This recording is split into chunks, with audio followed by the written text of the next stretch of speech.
തൃശ്ശൂര് കേരളത്തിൽ B J P ലക്ഷ്യം വെക്കുന്ന 2 സീറ്റുകളിൽ ഒന്നാണ്. ഒന്ന് തിരുവനന്തപുരം, 2 തൃശ്ശൂർ. എനിക്ക് തോന്നുന്നത് ബി ജെ പി കുറെ കൂടി ഫോക്കസ് ചെയ്യുന്നത് ഇപ്പോൾ തൃശ്ശൂരിലേക്കാണ്.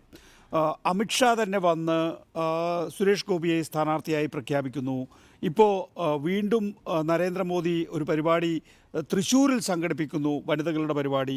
അത് കഴിഞ്ഞതിന് ശേഷം വീണ്ടും ഇപ്പോൾ ഒരു സുരേഷ് ഗോപിയുടെ വ്യക്തിപരമായ അദ്ദേഹത്തിൻ്റെ മകളുടെ വിവാഹത്തിന് നരേന്ദ്രമോദി വീണ്ടും എത്തുന്നു എന്ന് പറയുമ്പോൾ ഈ 543 ഏറ്റവും കൂടുതൽ പ്രാധാന്യം കൊടുക്കുന്നത് സുരേഷ് ഗോപിക്ക് വേണ്ടിയാണ്, അല്ലെങ്കിൽ തൃശ്ശൂരിന് വേണ്ടിയാണ് എന്ന തോന്നലാണല്ലോ നമുക്കുണ്ടാകുന്നത്.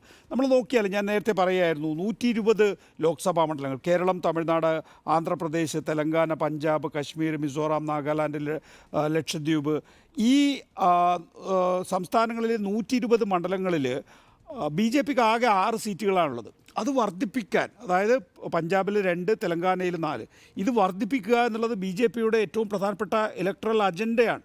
അപ്പോഴാണ് തൃശ്ശൂരിൽ ഇത്രയും വലിയ കോൺസെൻട്രേഷൻ നൽകുന്നത്. സുനിൽ അവിടെ ഇപ്പോൾ പ്രത്യേകിച്ച് മന്ത്രിസ്ഥാനം വിട്ടതിന് ശേഷം അവിടെ കൂടുതൽ കോൺസെൻട്രേറ്റ് ചെയ്യാൻ. അപ്പോൾ അങ്ങനെ ഒരു സീറ്റിൽ ബി ജെ പി അതിൻ്റെ മുഴുവൻ ആയുധങ്ങളും എടുത്ത് പ്രയോഗിക്കുമ്പോൾ സ്വാഭാവികമായിട്ടും നിങ്ങളുടെ ഒരു രാഷ്ട്രീയമായ പ്രതിരോധം എന്താണ്? ഞങ്ങളെ സംബന്ധിച്ചിടത്തോളം ശക്തമായ ഒരു മതേതര നിലപാട് സ്വീകരിച്ചുകൊണ്ട് പ്രവർത്തിക്കുക എന്നുള്ളതാണ് ഇടതുപക്ഷത്തിൻ്റെ പ്രധാനപ്പെട്ട സ്ട്രാറ്റജി. ഒരു തരത്തിലും വർഗീയതയോടും അല്ലെങ്കിൽ ഫാസിസ്റ്റ് രാഷ്ട്രീയത്തോടും ബി ജെ പി ഉയർത്തുന്ന രാഷ്ട്രീയത്തോടും ഒരു വിട്ടുവീഴ്ചയും ഇല്ലാത്ത നിലപാട് സ്വീകരിച്ചുകൊണ്ട് മുന്നോട്ട് പോകുക എന്നുള്ളതാണ്. ഒരു മതേതരമായ ഒരു സാഹചര്യം അവിടെ നിലനിൽക്കണം എന്ന നിലയിൽ തന്നെ പ്രവർത്തിക്കുക എന്നുള്ളതാണ്. ആ നിലയിൽ ഇടതുപക്ഷ ജനാധിപത്യ മുന്നണി വളരെ കോൺഫിഡൻ്റ് ആണ്. അവിടെ വളരെ ആത്മവിശ്വാസത്തോടു കൂടിയാണ് ഞങ്ങൾ അവിടെ പ്രവർത്തിക്കുന്നത്. ഇടതുപക്ഷ ജനാധിപത്യ മുന്നണിയെ സംബന്ധിച്ചിടത്തോളം ഞങ്ങൾക്ക് സംഘടനാപരമായും രാഷ്ട്രീയമായും തൃശ്ശൂരിനെ സംബന്ധിച്ച് ഞങ്ങൾക്ക് വലിയ വിശ്വാസമുള്ള സ്ഥലമാണ്. ബി ജെ പിയെ സംബന്ധിച്ചിടത്തോളം നമുക്കറിയാം, 27% സീറ്റ് വോട്ട് നേടിയിട്ടുള്ള ഒരു മണ്ഡലമാണ് കഴിഞ്ഞ 2019 തെരഞ്ഞെടുപ്പിൽ ബി ജെ പി.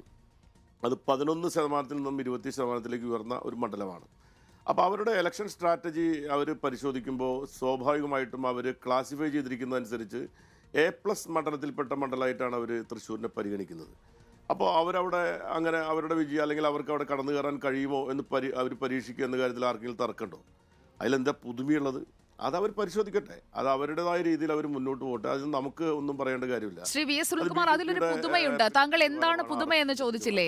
അവിടെ കേന്ദ്രീകരിച്ചുകൊണ്ട് കരുവന്നൂരിലെ പദയാത്ര വിഷയങ്ങൾ എടുക്കുന്നു. സുരേഷ് ഗോപി അവിടെ കഴിഞ്ഞ 4 വർഷമായി വളരെ ആക്റ്റീവായി നിൽക്കുന്നു. അതായത് ഇത്തവണ തൃശ്ശൂർ എടുത്തേ മതിയാകൂ എന്നൊരു കൃത്യമായ തന്ത്രത്തോടെ പല പല പദ്ധതികൾ, പ്രധാനമന്ത്രിയുടെ അടക്കമുള്ള സന്ദർശനങ്ങൾ, റാലികൾ, അതെല്ലാം ആസൂത്രിതമായി വളരെ സ്ട്രക്ചേർഡായി മുന്നോട്ട് കൊണ്ടുപോവുകയാണ്. അവിടെ ഇടതുപക്ഷത്തിന് മത്സരത്തിൽ റോളില്ല എന്ന് TN പ്രതാപൻ പറഞ്ഞു വെക്കുമ്പോൾ ഉണ്ടാക്കുന്ന ഒരു ആശയക്കുഴപ്പം, അത് വോട്ടർമാർക്കിടയിലേക്ക് വരുന്നു. അങ്ങനെ CPIയുടെ സ്ഥാനാർത്ഥിയായി താങ്കൾ വരുമെന്ന് കേൾക്കാൻ തുടങ്ങിയിട്ട് കുറച്ച് മാസങ്ങളായി. അതുകൊണ്ടാണ് താങ്കളോട് ആമുഖമായി ചോദിച്ചത്. ഈ ഒരു ഘട്ടത്തിൽ പ്രതികരിക്കാൻ കഴിയില്ല എന്ന് താങ്കൾ പറഞ്ഞതുകൊണ്ട് അതേക്കുറിച്ച് ചോദിക്കുന്നില്ല. പക്ഷേ അവിടെ ഒരു മെഷീനറി, ഇലക്ഷൻ മെഷീനറി കൂടുതൽ സജ്ജമായി നിൽക്കുന്നത് BJPയുടേതല്ലേ?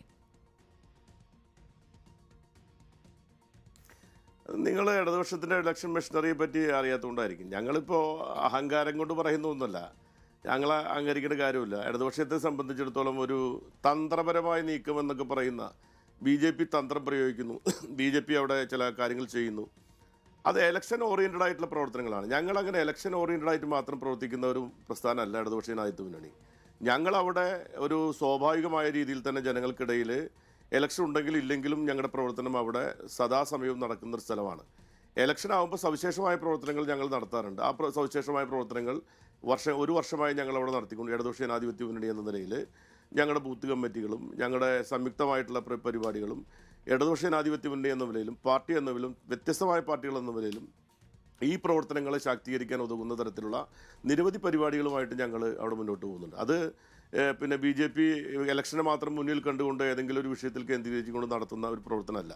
അതാണ് ഞങ്ങളുടെ ഏറ്റവും വലിയ വിശ്വാസം. ഞങ്ങളവിടെ ജനങ്ങൾക്കിടയിൽ പ്രവർത്തിക്കുന്നത് ഒരു പ്രത്യേകമായ ലക്ഷ്യം വെച്ചുകൊണ്ട് മാത്രമല്ല, അങ്ങനെ ലക്ഷ്യം വെച്ചുകൊണ്ടാണെന്ന് പറയാനും കഴിയില്ല. പിന്നെ അവിടെ ഞാൻ നേരത്തെ പറഞ്ഞല്ലോ, നേരത്തെ ബഹുമാനപ്പെട്ട ഇവിടുത്തെ MP പറഞ്ഞ ഒരു സ്റ്റേറ്റ്മെൻറ്റ്, അത് അദ്ദേഹത്തിൻ്റെ മാത്രം സ്റ്റേറ്റ്മെൻറ്റായിട്ട് മാത്രമേ കണക്ക്. അതൊരു കൺഫ്യൂഷനൊന്നും ഇവിടുത്തെ ജനങ്ങൾക്കിടയിൽ ഉണ്ടാകേണ്ട കാര്യമില്ല. കാരണം ജനങ്ങൾ അക്കാര്യത്തിലെല്ലാം കൃത്യമായ ധാരണയുള്ള ആൾക്കാരാണ്. നമ്മൾ ജനങ്ങളെ അണ്ടർ എസ്റ്റിമേറ്റ് ചെയ്യേണ്ട കാര്യമില്ല. ജനങ്ങൾക്കറിയാം അവിടെ എന്താണ് പിന്നെ 2ാം സ്ഥാനമാണോ 3ാം സ്ഥാനമാണോ 1ാം സ്ഥാനമാണോ എന്നൊക്കെ ജനം തീരുമാനിക്കുന്ന കാര്യങ്ങളാണ്. അപ്പം അതുകൊണ്ട് ഞങ്ങളെ സംബന്ധിച്ചിടത്തോളം ഇലക്ഷൻ വരുമ്പോൾ ഒരു പ്രത്യേകമായ രീതിയിൽ അവിടെ ജനങ്ങളെ മാനിപ്പുലേറ്റ് ചെയ്യാൻ വേണ്ടി എന്തെങ്കിലും ചെയ്യുക എന്ന നിലയിലല്ല. അപ്പോൾ കരുവന്നൂർ ഒരു ഇഷ്യൂ ആയിരുന്നു. ഞങ്ങൾക്ക് പറയാനുള്ള കാര്യങ്ങൾ പിന്നെ അവിടെ ഞങ്ങൾ ജനങ്ങളോട് എല്ലാ സ്ഥലത്തും പോയി ഞങ്ങളുടെ സത്യസന്ധത അല്ല എന്താണ് പറയാനുള്ളത്, ഞങ്ങൾക്ക് എന്താണെങ്കിലും ജനങ്ങളോട് പറയണമല്ലോ.